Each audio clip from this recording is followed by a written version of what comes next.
Welcome back to the channel, and today we have two brand new Civivis to check out. These two would make a great little combo in my opinion. We have the Civivi Cindy and then we have the Civivi Storm Ridge. We're going to get started with the Sendy. The Sendy is a design collaboration with Ben Peterson of Knafs, and it definitely has his simplistic design elements in this knife. Coming in at around $64. There's two different blade shapes. You have this spade blade shape right here and also a nice drop point. And the scale options, you can get G10 like you see here, micarta, and wood. I call this a medium-sized knife at 6.52 inches long with a 2.8 inch blade of a Nitro V stainless steel. You have a nice little small row of effective jimping there. Good sharpening choil. That should give you some sharpening life before it starts to widen up because the plunge is way back here. Being that you had this like clip right here in the spade blade, you're going to have a little bit thicker of a tip there for doing, any kind of like poking or prodding type of things. The overall blade geometry on this knife is outstanding. You have blade stock thickness at 0.094, so nice and thin blade stock with a full flat grind that comes down to around 16 thousandths behind the edge. So this thing should be a recipe for a great slicer. Let's find out.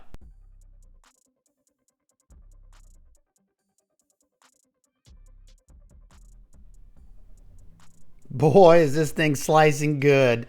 That edge geometry is letting it pass through this cardboard effortlessly. It came with a ridiculously sharp edge, and it feels like it got a good bit of bite to it too. So hopefully we will be able to see that later on in the more fibrous materials that we cut. But wow, you got enough straight edge to do some longer cuts with this, like doing cardboard and stuff like that, to where you're not going to slide out just because of the way this blade shape comes up. You still have a low tip there, so your belly's not too crazy going to that tip. But yeah, this thing is slicing like nobody's business. Now we're going to test the ergos on this piece of pine, starting out with light pressure. Of course, this thing's going to be able to make fine curls rather easily. And being that I had the straight edge, I'm able to get a good bit of power into this wood. I will say, being that you have the narrow handles, and they're not the thickest, it did start to cramp up my forearms a little bit, tighten them up, because I'm really squeezing down on this handle just so it doesn't twist in my hand. Now, is this the knife you would use in this situation? No, not unless this was the only thing you had. But I definitely say it did a good job. It's definitely, for me, I'm not going to say definitely, but it definitely fatigued my forearms and my wrist pretty bad because I was really clamping down on it. Now, you can use that tip, but it's much easier just to use that belly, just because I had to raise my almost at a 90-degree angle. It's definitely slicing well so far. The tubing, especially this one's usually somewhat difficult for some knives. It just blasts through it. Yeah, the edge still feels great at this point. And yeah, it's really, really nice cutting on a flat surface with this blade. I can get a good bit of that edge onto the cutting board to cut the material. And yeah, I'm very, very happy so far. Hopefully this edge holds up, especially when we get to the sisal rope, because it's miserable if it's not. Starting off with a push cut. That's always a good sign, and you can see me using that index finger.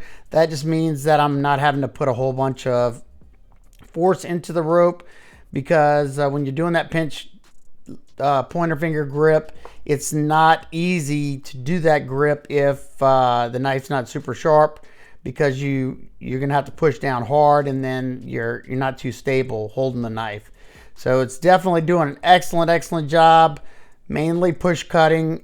You could do slicing motion cuts if you want. That blade shape is excellent for that type of stuff. We end up getting through 75 cuts without no problem whatsoever. And I'll try to test the edge after this if I remember. But yeah, good job. And I definitely give it an A-OK pass with flying colors in my opinion. Nitro V also strops up really easily, so I'm sure I could bring that edge back to where it was in the beginning after I finished all this. So That's definitely nice. I'll probably drop the edge angle. I think these edge angles come at like 24 to 22 degrees per side. I'm probably going to drop mine to around 17 degrees. Then it should be a super slicer. Now let's check that edge.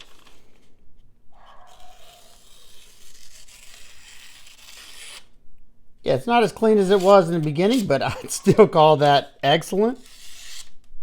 Yeah. Now let's take a look at the deployment and action of the knife. Now this one has a very minimal flipper tab. We've seen several of these late in the last month or so. I don't know why, but this one has jimping up top. It's not the most comfortable for me just because that grippy jimping isn't very comfortable, especially on that peak right there. It's not terrible, but it helps keep the knife very streamlined. It works really well. You just pull back on it and it rockets out. It's got a nice snappy action. The blade's a little too light for it to be fall shut, at least on mine. It is riding on ceramic ball bearings with a ceramic detent ball, giving it that glassy smooth action. Now let's take a look at the handle area. Mine's contoured G10 scales, and I don't know if it's coming across, but there's some nice milling lines on it. Kind of gives it like a wood grain texture. And yeah, from what I'm seeing, it's not really, there you go. You can kind of see it here. Like I said, nice and contoured, and it has a nice pop of color with like a maroon liner underneath the green G10. You have flush pivot with the Civivi logo there. T8 hardware throughout, except for the pocket clip, which is T6. I don't really care too much about that. Very nice hardware. Sorry if you hear my dog. He heard I was filming. Now this one has a hidden feature as well. If you see right here, you have two little spots. This one right here, you have a little pair of tweezers. They're okay. Let's see. Let me try to pull a hair. Yeah, if you need to, yeah, you could pull a hair with these. They're okay. You know, there's just something you use in a pinch, something maybe to pick something small up off your desk or something. And on this side, they give you a metal toothpick. Now, I don't know if I'd stick this in my mouth. I mean, that would be a little uncomfortable. I don't know. But if you needed to dig a splinter out, maybe you could use that and then use a tweezer to pull it out. So it's not hurting it's not hurting anything. I probably won't ever use them, but you know, if you like that, it's cool. As you can see, you have a recessed area for the pocket clip, which is reversible, deep carry. As you can see, this thing's going to completely disappear in the pocket.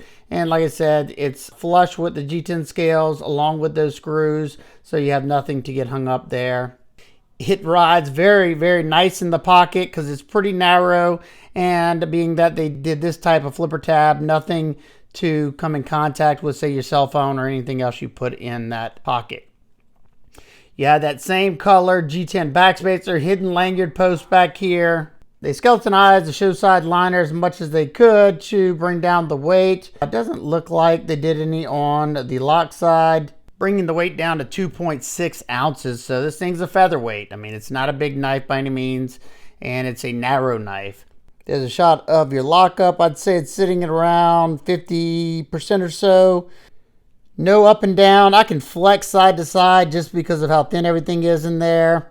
Access to the lock bar is really good because of this cutout, and you have a little bit of texture. Very easy to get my thumb in there. Now for some quick size comparisons, we have the Knafs Lander and the Kaiser Feist. It's about identical in length to the Feist, a little bit bigger than the Lander. Next up, we have the Ontario Rat 2 and the QSP Penguin. And lastly, we have the Civivi Elementum and the QSP Canary Folder. Now for my nitpicks and complaints, I have maybe a nitpick, I guess you could call it. It's not even, I think these two things are pretty gimmicky. Tweezers are okay. I think it would have been nice either to have a little bit longer row of jimping for, you know, when you're holding it in a saber grip. Or I think it would have been even better to have, you know, a little row here and then put a same size row right here before it clips down like that. So you can have some extra grip doing the pointer finger grip. You know, if you're trying to get around something, you won't slide off of it. I usually find that the jimping out here in the middle is the most useful anyway, just because that's where I want the most stability. But for $64, if you're looking for a good minimalistic EDC knife, then this one may be the right one for you. Doing day-to-day tasks, I think this thing's gonna be great. It's got excellent geometry. It's got good flipping action. It's got a nice footprint in the pocket. And if you like these extra little things, you got that as well. I like the milled lines they have on the G10. I think it looks really nice. Gives it that wood grain vibe.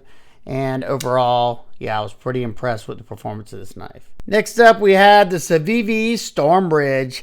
I have to say, this one really impressed me. So stick around and find out why. At first, I wasn't expecting to be able to call this an EDC fixed blade because I personally like my EDC fixed blades under 7 inches. I just find I can carry them a lot easier and they're usually not too heavy and the size just works for me.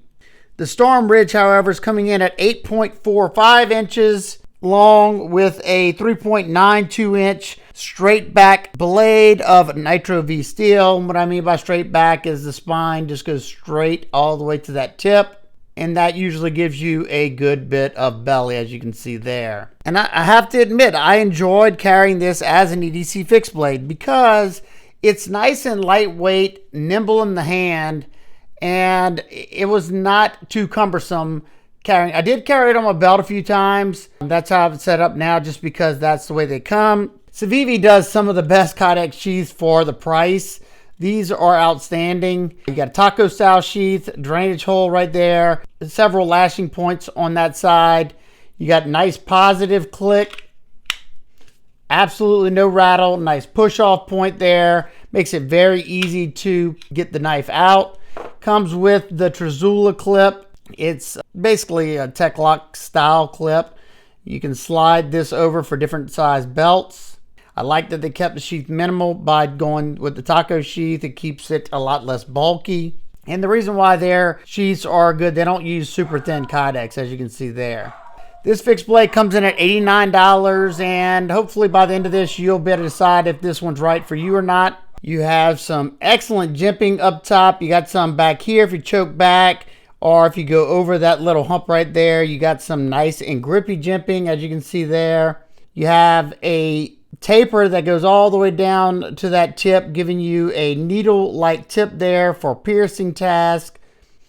You have an excellently executed sharpening choil. You should be able to sharpen it a good bit before it'll start to widen back here, and you don't have to worry about any stop pins or anything, so you could easily open that up a little bit more if you needed to. Being that this knife has a good bit of belly, it should be really good at slicing task.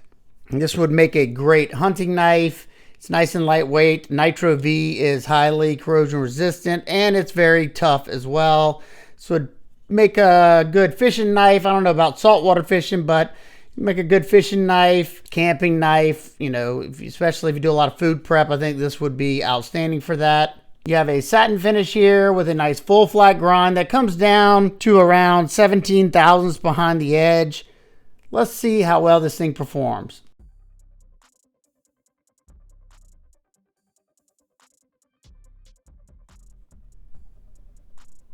Man, I thought the Sendy had a sharp edge to it. This thing is super sharp. And that blade geometry on this one is outstanding as well. This thing's slicing very well. I don't love a straight back because it's a lot of belly. But if you do a lot of slicey type things, you know, and you need to control that belly, you know, that's an excellent edge. I mean, that's an excellent blade profile for doing that type of stuff. This would make a great hunting knife. But so far, I am in awe on how well this thing's slicing. You got a nice long blade, so you should be able to make some pretty far cuts. And now we're going to test the ergos. We're starting out with light pressure, and I'm going to tell you right off the bat, okay, the handle scales are contoured. They're very comfortable. However, they're not that thick. I like my fixed blade handles, the thickness to be at like 0.6 or higher, just because it really fills out the hand nicely and it makes for a very ergonomic handle, comfortable handle, should I say. But I'm able to get a lot of force into the wood. That belly helps you to make some nice controlled cuts. And only reason I like it thick is because right now my wrist just like on the Sendy, my wrist and my forearms are getting cramped up. I'm really having to squeeze that handle tightly so it doesn't spin in the hand, but definitely could do it. Now I'm just showing that you're not going to use that tip to drag through because you'd be sitting at a 90-degree angle. Much easier to drag over with the belly. Man, this thing's slicing so well, and this is an excellent blade shape if you do a lot of cutting on a flat cutting surface. You got that swoopy belly up there to the tip, and yeah, it's just blasting through the material very, very nicely. The 10-ounce denim was absolutely no problem whatsoever for it. I'm trying to cut really small pieces just so I could give it a little bit extra workout because it's that fun. Now, yes, moment of truth. Yeah, buddy, still has a good bit of bite to that edge, and I don't know if it's any thinner by the tip. It feels like it. Maybe it's just a little bit sharper, but these type of bellies, the belly that this knife has makes this cutting very, very easy because I can just basically either push down, I can do a pullback saw motion with that belly, or I can do the pointer finger grip really easily, and it just makes it very easy and fun to do. Not to mention if it has a sharp edge. If it doesn't, I hate doing these tests when the edge is not all that great or doesn't have that much bite to it. We end up getting through 80 cuts before I ran out of the piece I cut, and it still feels like it has a great edge. I'll try to test it after I finish this one if I remember, and yeah, I'm pretty impressed. I did not expect to like this one as much as I do just because of how much belly it has, but it was a joy to use. Let's test the edge out.